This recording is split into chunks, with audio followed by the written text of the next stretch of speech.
Hello students. तो कल हमने कहाँ पर छोड़ा था टॉपिक? सीरीज़ पर। और मैंने बोला था आपको पैरेलल के लिए प्रैक्टिस करना, मैं नेक्स्ट लेक्चर में करवाऊंगी। तो आज हम पैरेलल का करेंगे। पैरेलल कॉम्बिनेशन में अगर सर्किट्स कैपेसिटर्स कनेक्टेड हैं तो उस सर्किट के लिए हम इक्विवेलेंट कैपेसिटेंस कैसे निकालेंगे। ये चैप्टर कल के लेक्चर के बाद कंप्लीट हो जाएगा। इसके बाद हम इसके कुछ न्यूमेरिकल्स करेंगे। सो अगर हम 3 कैपेसिटर्स लें C1, C2 एंड C3 और इन तीनों को पैरेलल में लगा दें, as we know very well कि पैरेलल में पोटेंशियल सेम होता है। बट अब यहाँ पर हम दो ही चीज़ों की बात करते हैं, चार्ज, पोटेंशियल। अगर पोटेंशियल सेम है तो charge must B divided along 3, तो इन तीनों के बीच में चार्ज डिस्ट्रीब्यूट हो जाएगा according to their capacitance. So suppose करते हैं हम फर्स्ट कैपेसिटर के पास Q1, सेकेंड के पास Q2 और थर्ड के पास Q3 चार्ज चला गया, तो total charge must be Q and that is equal to Q1 plus Q2 plus Q3। Q1 की वैल्यू क्या होगी? C1V फर्स्ट कैपेसिटर के अकॉर्डिंग, Q2 की C2V एंड Q3 की C3V। अगर हम इन्हें पुट करें और जो टोटल चार्ज है उसकी वैल्यू क्या होगी? CPV। CP is the equivalent capacitance of this circuit in parallel combination. तो CP is equal to C1 plus C2 plus C3। तो यहाँ पर हमारा निकल गया क्योंकि V कैंसल आउट हो गया कॉमन आके। So this one is easy, आप खुद भी कर ही लिया होगा सबने। Next is energy stored in a capacitor. अब जो हमारा कैपेसिटर है, हम कब से बात कर रहे हैं कि इधर it is use to store charge और एनर्जी। चार्ज की तो हम बहुत बात कर चुके हैं। Let's talk about the energy. कितनी एनर्जी स्टोर करता है? Let us suppose parallel plate capacitors जिसके पास चार्ज है plus Q and minus Q। Suppose करते हैं इनिशियली इनके पास चार्ज नहीं था, अनचार्ज थे। सो क्या होगा? धीरे धीरे एक चीज समझो, जिसके ऊपर पॉजिटिव, दैट मीन्स जो पॉजिटिव चार्ज है जिसके ऊपर आ रहा है, दैट मीन्स वो किसी दूसरे से चार्ज ले रहा है। Charge can't be produced or destroyed, it just transfer from one conductor to another. So यहाँ पर क्या होगा, जो हमारी प्लेट्स हैं वो एक दूसरे को चार्ज दे रही हैं। अपना न्यूट्रल थी पहले, तो हम ये सपोज करते हैं जो कंडक्टर सेकंड है हमारा यहाँ पर, ये चार्ज इसको दे रहा है पॉजिटिव में। तो अगर ये इसको पॉजिटिव दे रहा है तो इसके ऊपर सेम उतना ही नेगेटिव आ जाएगा। हम बात कर लेते हैं कि कहीं बीच में, सपोज किसी इस प्रोसेस के बीच में ये धीरे धीरे धीरे धीरे करके चार्ज दे रहा है। सपोज इसे 5 कूलम चार्ज देना था, तो ये कैसे दे रहा है? 0.5 दे रहा है पहले, फिर 0.5, फिर 0.5, तो धीरे धीरे करके दे रहा है। तो इसी प्रोसेस के चलते हुए बीच में हम कहीं इसे स्टॉप करते हैं और हम सपोज करते हैं कि कहीं बीच में, सपोज इसके ऊपर प्लस स्मॉल Q और माइनस स्मॉल Q चार्ज था, तो उस टाइम पे इन दोनों के बीच में पोटेंशियल डिफरेंस कितना होगा? Between the plates Q/C, this one. तो वर्क डन कितना होगा? वर्क डन का फॉर्मूला हमें पता है, क्या होता है? Potential into charge. पोटेंशियल का फॉर्मूला क्या था? दिस। ठीक है, तो ये यहाँ पर चला गया। तो स्मॉल वर्क डन क्या होगा? सपोज करो एक टाइम पे वो dq चार्ज दे रहा है, तो उस टाइम पे वर्क डन कितना होगा? Potential into dq। तो पोटेंशियल क्या है? Q/C निकाला था इनटू dq। ठीक है, टोटल वर्क डन निकालने के लिए क्या करेंगे? इंटीग्रेट कर देंगे इसे। इंटीग्रेट कहाँ से कहाँ तक? चार्ज कहाँ से स्टार्ट हुआ था? 0 से कहाँ तक पहुंचा? कैपिटल Q तक, तो वहां तक कर देंगे इसका integration. Small q is equal to 0 to capital Q, Q/C। तो C क्या है इसमें? कांस्टेंट, क्योंकि यहाँ पर जो इंटीग्रेशन हो रहा है वो dq के अकॉर्डिंग हो रहा है। C बाहर निकल गया। Q²/2, इसको 0 से Q तक क्या कर देंगे? इंटीग्रेट। Q क्या था इसका? आ जाएगा Q²/2, पुट कर देंगे वैल्यू, क्या आएगा? Q²/2, capital Q²/2। That means जो हमने वर्क डन किया, that work done is used as to store the potential energy. तो वो कितना था? Half Q²C। अब हम इसे हमारे पास 3 क्वांटिटीज हैं, Q, C, V। यहाँ पर देखो एनर्जी में 2 यूज हुई हैं, Q और C। दैट मीन्स हम इनमें से कोई भी 2 यूज करके एनर्जी का फॉर्मूला बना सकते हैं। तो हम उसके अकॉर्डिंग ये फॉर्मूलाज हमने 2 और बनाए हैं। इन्हें आप ट्राई कीजिए कैसे बनाया। मैंने इस वाले इक्वेशन में पहले Q की वैल्यू रखी, तो उसके बाद CV की वैल्यू रखी है। तो हमारे पास 3 इक्वेशंस बन गई, that U is equal to half Q square by C is equal to half CV square is equal to half QV। So that means हमारे पास जो एनर्जी स्टोर्ड है वो 3 टर्म्स में आ गई। ठीक है,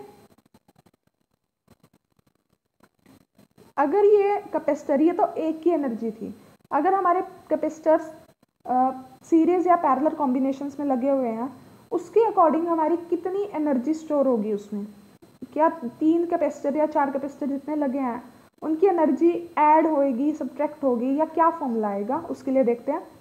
first of all series combination के लिए एनर्जी का फॉर्मूला क्या होगा। देखो एनर्जी के 3 फॉर्मूलाज हैं, तीनों में एक फॉर्मूला ऐसा है जिसमें कैपेसिटेंस यूज नहीं होता, तो उस फॉर्मूला का तो क्रॉस ही कर दो। देखो 3 फॉर्मूलाज हैं, इस वाले में कैपेसिटेंस ही नहीं यूज हो रहा, और हमें तो कैपेसिटेंस कैपेसिटर के अकॉर्डिंग निकालना है, तो ये यूज ही नहीं होगा। अब ये 2 फॉर्मूलाज बचे, इन 2 फॉर्मूलाज को हम अकॉर्डिंगली सीरीज और पैरेलल की यूज करेंगे। अगर मैं सीरीज कॉम्बिनेशन की बात करूँ तो वहाँ क्या कांस्टेंट रहता है, चार्ज, तो वहाँ ये फॉर्मूला यूज करूंगी। और पैरेलल की बात करूँ तो वहाँ क्या कांस्टेंट रहता है, पोटेंशियल, तो वहाँ ये फॉर्मूला यूज होगा। ठीक है, ये 2 फॉर्मूलाज अपने हिसाब से यूज हो रहे हैं। तो सीरीज कॉम्बिनेशन के लिए एनर्जी कितनी हुई, U is equal to half Q square by CS मतलब उसमें जितने भी कैपेसिटर्स लगे हैं उन सबका इक्विवेलेंट कैपेसिटेंस। CS की वैल्यू क्या होती है, 1/C1 plus 1/C2 plus 1/C3, जितने भी कैपेसिटर्स लगे हैं उनके अकॉर्डिंग फॉर्मूला होगा। अब मैं अगर इस टर्म को अंदर जाके मल्टीप्लाई कर दूँ तो ये आ जाएगा, ये क्या आएगी, मेरी पहले कैपेसिटर की एनर्जी, ये मेरे दूसरे कैपेसिटर की energy, and this one is the third, and so on, जितने भी मर्जी कैपेसिटर्स लगा लो। That means U is equal to U1 plus U2 plus U3, right. अगर मैं पैरेलल की बात करूं, अब यहां पर कौन सा फॉर्मूला यूज करना है, CV वाला, half U is equal to half CP V square. तो यहाँ पर CP की वैल्यू क्या होती है, C1 plus C2 and so on, जितने कैपेसिटर्स आप लगाए हो उस सर्किट में डिपेंड्स ऑन U। तो इसको हम अंदर मल्टीप्लाई कर देंगे हाफ V स्क्वायर को, तो हमारे पास क्या आ गया, half C1 V square plus half C2 V square and so on. तो यहाँ पर भी क्या आ गई हमारी, तो ये क्या है, हमारे फर्स्ट कैपेसिटर की एनर्जी, ये सेकंड की, and so on. So U1 plus U2 plus U3 आ जाएगी।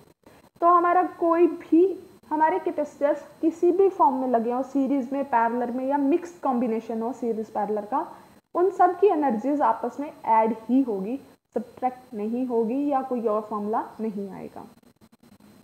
Coming to the next topic, next topic is energy density of a parallel plate capacitor. Energy density, अब ये टर्म ना बहुत आपको लगेगा कि ये क्या चीज़ है। अब देखो आपने तो डेंसिटी एक ही पढ़ी है, वो कौन सी थी, मास बाय वॉल्यूम। एक्चुअल में उसका पूरा नाम क्या था, मास डेंसिटी।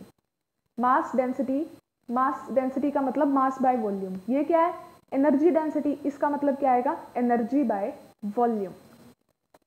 तो इसका मतलब क्या हुआ, energy density is defined as the energy stored per unit volume. Density क्या होती है बेसिकली कि किस एक वॉल्यूम, यूनिट वॉल्यूम में आप कितनी चीज स्टोर कर सकते हो। अब आपको ये डिपेंड करता है कि आपको किसकी डेंसिटी निकालनी है। वहां पर हम मास की निकाल रहे थे, यहाँ पर एनर्जी की, कि एक यूनिट वॉल्यूम में कितनी एनर्जी स्टोर्ड है।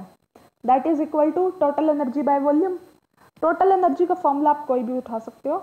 सपोज मैंने ले लिया 1/2 CV स्क्वायर, और वॉल्यूम क्या होता है, पैरेलल प्लेट कैपेसिटर का वॉल्यूम का फॉर्मूला क्या होता है, length into breadth into height.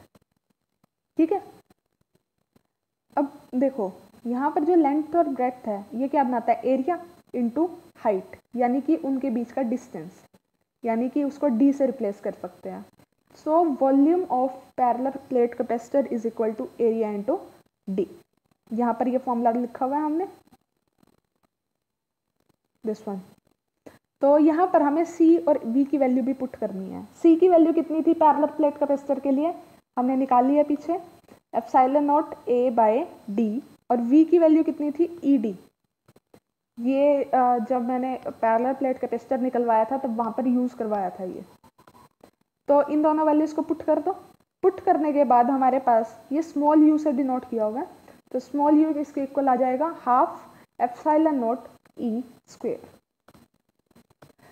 अब इसका फॉर्मूला का जो हमारी यूनिट है वो क्या आएगी, this is basically energy by volume. Energy की क्या आती है जूल, और वॉल्यूम की क्या आती है metre square.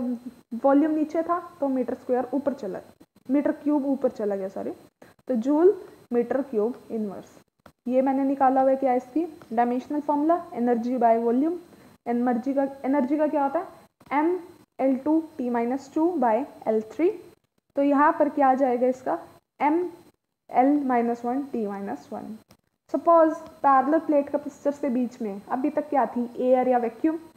Suppose parallel plate capacitors के बीच में हम क्या डाल देते हैं कोई मीडियम, सपोज उस कैपेसिटर को वाटर में ले गए तो उसके हिसाब से उसका एप्सिलॉन नॉट की जगह हमें कुछ उसका डाइलेक्ट्रिक कांस्टेंट लेना पड़ेगा के, तो उसके अकॉर्डिंग फॉर्मूला क्या हो जाएगा, यहाँ पर के से मल्टीप्लाई कर देंगे इसको और फिर क्या आ जाएगा हाफ एप्सिलॉन ई स्क्वायर। यहाँ तक आपको समझ आ गया आई थिंक। नेक्स्ट टॉपिक है कॉमन पोटेंशियल। एक्चुअली बहुत इजी टॉपिक्स हैं इसके पोटेंशियल सॉरी कैपेसिटेंस के, but they are equally important. तो इन सब टॉपिक्स को मैं एक में रख रही हूँ। जो हमने कल किया था, जो लास्ट लेक्चर में था, इसके प्रीवियस वीडियो में था, वो इम्पोर्टेंट भी था और थोड़ा सा आपके लिए न्यू था, बट आप अब इस चीज़ से क्या हो थोड़ा सा फेमिलियर हो गया हो, तो ये टॉपिक्स आप जल्दी जल्दी कर सकते हो। सिर्फ दो स्टेप्स की डेरिवेशन हैं सारी, इससे ज़्यादा है नहीं, तो इसलिए मैंने ये टॉपिक्स एक वीडियो में रखे हैं। जो कल वाली वीडियो होगी वो भी इम्पोर्टेंट होगी, बट वो थोड़े से लंबी होती है डेरिवेशंस, इसलिए वो मैंने कल अलग से रखे हैं। सो 3 वीडियोस में हमारा कैपेसिटेंस कंप्लीट हो जाएगा, इट्स गुड। नेक्स्ट है कॉमन पोटेंशियल। कॉमन पोटेंशियल क्या, सपोज मेरे पास 2 कैपेसिटर हैं, ठीक है, इसको मैंने अलग से चार्ज किया, इसको मैंने अलग से चार्ज किया। दोनों को जब कंप्लीटली चार्ज हो गए, इसकी कैपेसिटेंस C1 है, इसकी C2 है। जब अलग अलग चार्ज किए तो V1 थी और V2, तो इसके अंदर टोटल चार्ज कितना होगा जब ये अलग अलग थे, C1 V1 इसका पहले का चार्ज, C2 V2 दूसरे का चार्ज, ऐड कर दिए चार्ज, टोटल चार्ज क्या आ गया Q। अब मैंने क्या किया, ये जो 2 कैपेसिटर्स थे इनको एक वायर से जोड़ दिया। मैंने बोला इनको एक वायर से जोड़ दिया, दैट मीन्स ये कौन से कॉम्बिनेशन में चले गए, सीरीज में। सीरीज में जाने का मतलब इन दोनों का पोटेंशियल सेम हो जाएगा। पहले V1 V2 था, अब V हो गया। V कैसे होगा, जिसके पास हाई पोटेंशियल होगा वो लो पोटेंशियल की तरफ चला जाएगा, जितना उसे रिक्वायर्ड है इक्वल होने के लिए। इस प्रोसेस में थोड़ा सा चार्ज शेयर हो जाता है, ठीक है, चार्ज शेयर होता है, चेंज नहीं होता। सपोज पहले इसके पास Q1 था, इसके पास Q2 था, तो अब कुछ और ही चार्ज हो जाएगा इनके पास। आफ्टर शेयरिंग उनके ऊपर जो पोटेंशियल है वो कॉमन हो गया V, तो टोटल चार्ज कितना हुआ C1V प्लस C2V, क्योंकि पोटेंशियल सेम है, कॉमन निकाल लिया। अब मैंने यहाँ पर बोला कि चार्ज शेयर हुआ है, चार्ज लॉस्ट नहीं हुआ, कोई चार्ज कहीं नहीं गया। अब पहले भी टोटल 5 कूलम था, अभी भी टोटल 5 कूलम है, तो दैट मीन्स ये दोनों equations, this equation and this equation हैं दोनों टोटल चार्ज की सेम हो जाएंगी। इक्वेट कर दो, यहाँ से V की वैल्यू निकल गई हमारी, ठीक है। This is the value of total sorry common potential acquired by capacitance when they share their charges. So इसका फॉर्मूला देखो, ऊपर क्या है टोटल चार्ज, नीचे क्या है टोटल कैपेसिटी, तो total charge by total capacity. That means अगर एक कैपेसिटर ने कुछ चार्ज लॉस्ट किया है तो वही चार्ज दूसरे कैपेसिटर ने गेन कर लिया। बट पोटेंशियल के केस में ऐसा नहीं होता, पोटेंशियल के केस में लॉस हो सकता है थोड़ा सा, क्योंकि एनर्जी लॉस हो जाता है वहाँ पे शेयरिंग के टाइम पे, एनर्जी लॉस की वजह से पोटेंशियल चेंज हो सकता है थोड़ा सा, ठीक है। तो हम कल स्टार्ट करेंगे डाइलेक्ट्रिक पोलर से, polar and non polar dielectric से वो, और उसके बाद हम करेंगे कि parallel plate capacitor using dielectric slab and conducting slab. ये 2 इंपॉर्टेंट टॉपिक है। और एक और टॉपिक है इस चैप्टर में, वेन डी ग्राफ जनरेटर। अगर मैं हरियाणा बोर्ड की बात करूं, क्योंकि बेसिकली ये क्लासेस मैं हरियाणा बोर्ड के स्टूडेंट्स के लिए प्रेफर करती हूँ, तो हरियाणा बोर्ड में वो टॉपिक इंक्लूडेड नहीं है। But if there is any student who belongs to CBSE board and taking my classes through videos, you can comment and tell me. I'll make a video for you for Venn diagram generator. Okay? तो when diagram generator CBSE syllabus में included है. अगर कोई student वहाँ पर है जो ये वीडियो सीबीएसई के अकॉर्डिंग देख रहा है मेरी, तो वो बता सकते हैं. मैं वेन diagram जनरेटर के ऊपर आपकी एक वीडियो अलग से निकाल दूंगी. अदरवाइज कल की वीडियो के बाद मैं फिर इसके कुछ न्यूमेरिकल्स करवाऊंगी 1 और 2 वीडियोस में, क्योंकि ये चैप्टर चाहे आपका सीबीएसई बोर्ड हो या हरियाणा बोर्ड हो, ये चैप्टर अप्रॉक्सीमेट 8 to 9 मार्क्स का कवर होता है. और 8 to 9 मार्क्स में एक 3 मार्क्स का न्यूमेरिकल डेफिनेट आता है, और वो भी सिर्फ कैपेसिटर पे, कैपेसिटर के कॉम्बिनेशन पे या फिर उसका पोटेंशियल निकालने पे या किसी भी वे से आए, बट कैपेसिटर के ऊपर एक 3 नंबर का न्यूमेरिकल डेफिनेट आता है. तो हम कैपेसिटर के न्यूमेरिकल्स को इतने लाइटली मत लेना, चाहे कोई भी बोर्ड हो वो. Okay, thank you. If there is any query you can ask me. Thank you.